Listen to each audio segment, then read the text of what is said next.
여러분 안녕하십니까? 오늘 또 참으로 좋은 날입니다. 주님이 하나님의 기쁨을 여러분 속에 주시기 바랍니다. 저는 오늘 깨어진 사람들이란 제목으로 여러분과 함께 은혜를 나누고자 합니다. 본문 말씀은 고린도후서 12장 10절입니다. 그러므로 내가 그리스도를 위하여 약한 것들과 능력과 궁핍과 핍박과 곤란을 기뻐하노니 이는 내가 약할 그때 곧 강함이니라.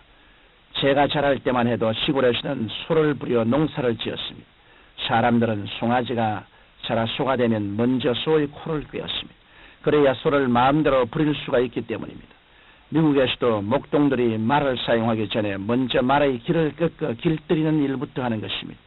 우리의 신앙생활도 이와 마찬가지입니다. 인간은 언제나 제 고집대로 살고자 하는 습성을 가지고 있습니다. 그러나 이 고집이 깨어지지 않은 사람들은 하나님께 결코 쓰임받을 수 없습니다. 그러므로 하나님께서는 당신이 쓰시고자 하는 사람들을 반드시 먼저 깨뜨리시는 것입니다. 이 시간에는 신구약 성경을 통해서 하나님 앞에서 깨어진 대표적인 두 인물을 살펴보므로 하나님의 놀라운 섭리를 깨닫고자 합니다. 구약 성경에 나오는 야곱의 생애를 먼저 살펴보기로 하겠습니다. 야곱이라는 이름은 발꿈치를 잡았다 또는 사기꾼이라는 뜻을 지니고 있습니다. 그런데 야곱이 하나님 앞에서 깨어지기 전까지는 바로 자신의 이름과 같은 인생을 살았습니다. 야곱은 청 에서에게 팥죽 한 그릇을 주고 장자의 명분을 교묘히 넘겨바른 다음 아버지 이삭을 속이고 장남이 받아야 할 축복을 대신 받았습니다. 그 일로 인해 에서가 야곱을 죽이려 했기 때문에 야곱은 바담 아람에 사는 외삼촌 라반의 집으로 도망가서 살게 되었습니다. 거기서도 야곱은 외삼촌을 속이기도 하고 또 자신도 외삼촌에게 속아가면서 20년 동안 머슴살이였습니다. 그 후 야곱은 하나님께서 약속하신 대로 처자와 소유를 이끌고 고향으로 떠나게 되었습니다. 그런데 야곱이 야복 강가에 이르렀을 때 형 에서가 부하 400인을 거느리고 자신을 죽이려고 마주오고 있다는 소식을 듣게 되었습니다. 야곱은 이제 진퇴양난에 빠지고 말았습니다. 그래서 그는 국리 끝에 처자와 짐승떼를 먼저 보내고 자기만 야복 강가에 홀로 남아 있었습니다. 이때 하나님의 사자가 야곱 앞에 나타나 날이 새도록 야곱과 씨름을 하였으나 야곱이 끝까지 자기의 고집을 꺾지 않자 하나님의 사자는 야곱의 환도뼈를 치고 말았습니다. 그때야 비로소 야곱이 굴복하여 깨어진 사람이 될 수 있었습니다. 그러자 하나님께서는 이렇게 철저히 깨어진 야곱에게 하나님과 사람으로 더불어 겨루어 이겼다는 의미의 이스라엘이라는 이름을 새로 주신 것입니다. 이와 같이 야곱은 자아가 완전히 깨어지고 났어야 하나님 중심에 바로 서는 믿음의 사람이 되었으며 야곱의 12 아들들은 이스라엘 민족의 12지파를 이루게 되었습니다. 다음에는 신약 성경에서 베드로의 예를 살펴보기로 하겠습니다. 베드로는 용감하고 담대하여 매사에 적극적인 사람이었습니다. 그는 3년 동안 열심히 주를 따랐으며 자신의 믿음과 충성심이 다른 제자들보다 낫다고 자부하고 있었습니다. 예수님께서 잡히시는 밤에도 예수님께서 제자들에게 오늘 밤에 너희가 나를 다 버리리라고 하셨을 때 베드로는 다 주를 버릴지라도 나는 언제든지 버리지 않겠노라고 호언장담했습니다.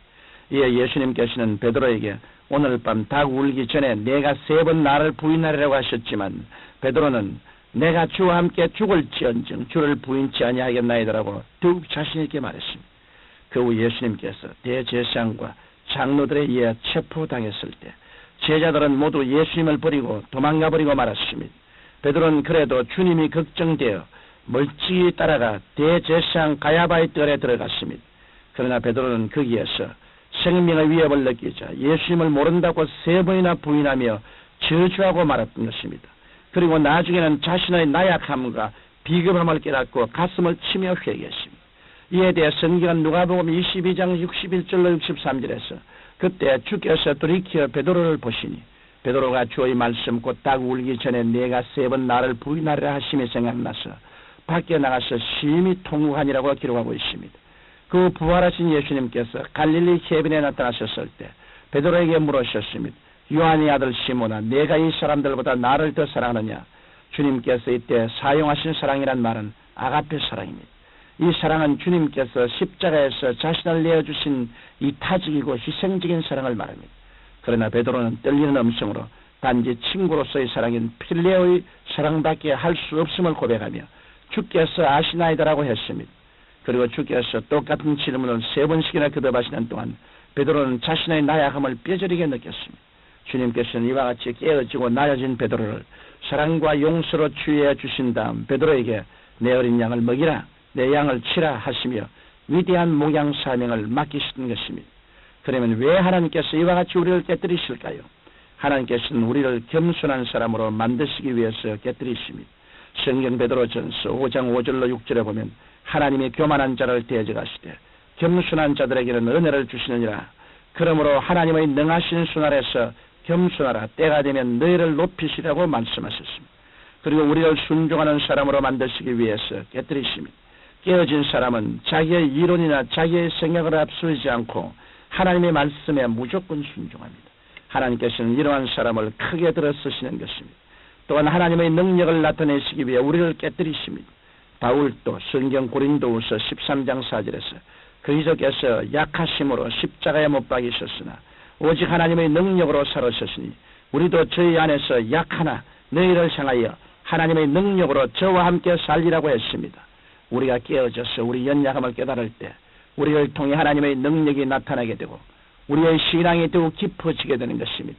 그래서 많이 깨어진 사람일수록 하나님의 능력을 더 많이 나타내게 되고 하나님의 지혜를 더 깊이 깨닫게 되어 인생을 값지고 복되게 살아갈 수 있는 것입니다. 우리가 깨어질 때는 괴롭고 고통스럽지만 일단 깨어지고 나면 하나님의 축복을 더 풍성하게 체험하게 됩니다. 다윗은 성경 시편 119편 67절에서 고난당하기 전에는 내가 그릇 행하였더니 이제는 주의 말씀을 지키나이다라고 했으며 71절에서도 고난당한 것이 내게 유익이라 이로 인하여 내가 주의 율례를 배우게 되었나요라고 했던 것입니다. 사랑하는 성도 여러분, 우리가 하나님 앞에서 깨어지면 깨어질수록 우리의 속사람은 더욱 성숙해지고 우리의 믿음은 더욱 견고해집니다. 야곱과 베드로를 통해서도 살펴보았듯이 하나님께서는 우리를 온전한 하나님의 사람으로 만드시기 위해 우리를 깨뜨리시는 것입니다.